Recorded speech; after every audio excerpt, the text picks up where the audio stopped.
Hi guys! New project, Plaridel, Bulacan.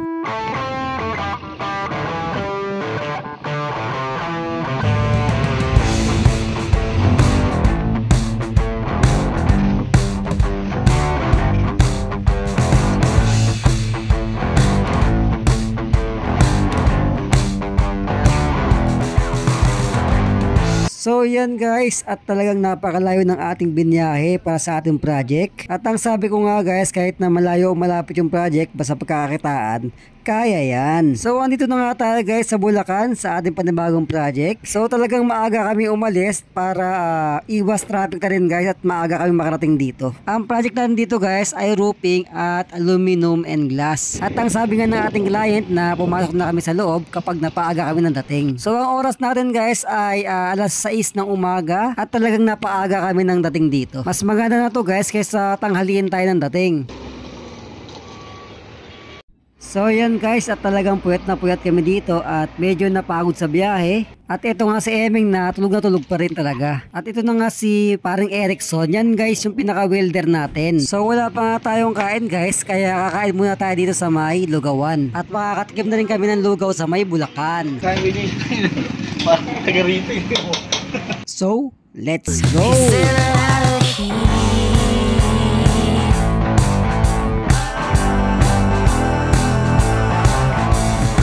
So ito pala guys yung mga ikakabit natin.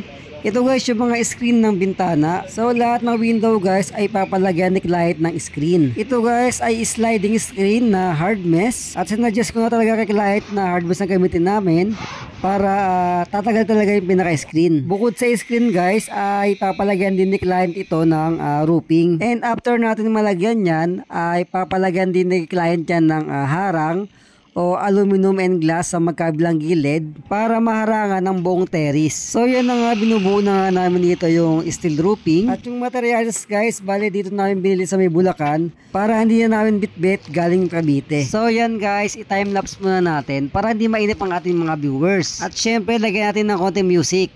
So, let's go!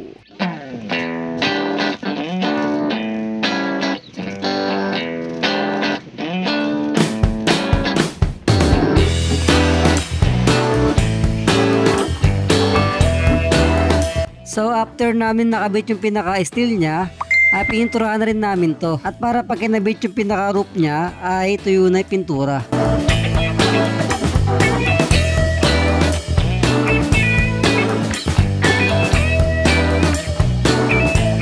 So bali, 2 araw namin binuo itong project na to. Bali guys, kailangan mabuo muna yung pinaka-frame ng roofing para masukatan namin yung pinaka-glass na iharang dito. So umuwi muna kami ng Cavite guys para buuin yung pinaka-aluminum and glass.